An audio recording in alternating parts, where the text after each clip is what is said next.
long before the amazing work by Wim Hof or any of the other contemporary breathwork teachers and coaches, there was a yogi by the name of Swami Rama, who in the 60s and 70s came to the West after studying his entire life with Himalayan masters to be studied by Western medical science and kind of show what his lineage of wisdom can train the human body to do.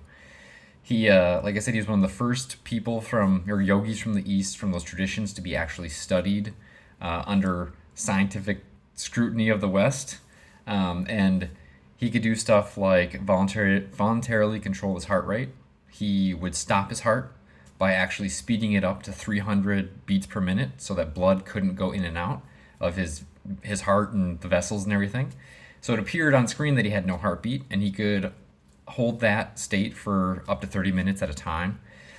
He could change the temperature of his body from his pinky to his thumb by, I think it was upwards of like 11 degrees difference between the two, which we're not supposed to be able to do that as humans.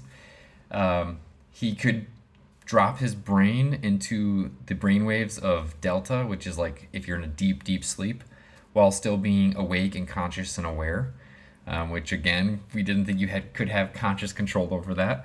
But the one thing that he responded to when asked, what can we do to start learning this, besides going and living in the Himalayas and learning from yogis in caves for 30 years, is the advice he gave was try to work to make the breath as much of a circle as possible. And what I mean by that is like no pause between the transition of inhale and exhale.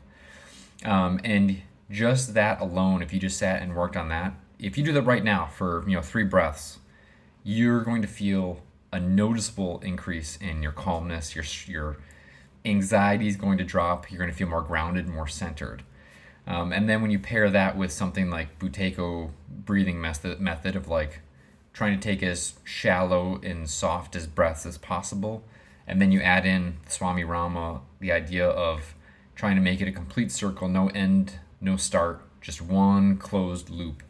You're going to find out very quickly how effective it is. And like a true master, he boiled his entire theology or his entire philosophy down to that one simple thing that you can work on, which means he had an extreme understanding of what he could do and the body's capable of. And there's tons of science that goes into why this is so calming on the body, but I don't have to go into any of that. You can if you want, but it's much more powerful to just feel it for yourself. So try it out. Let me know what you think.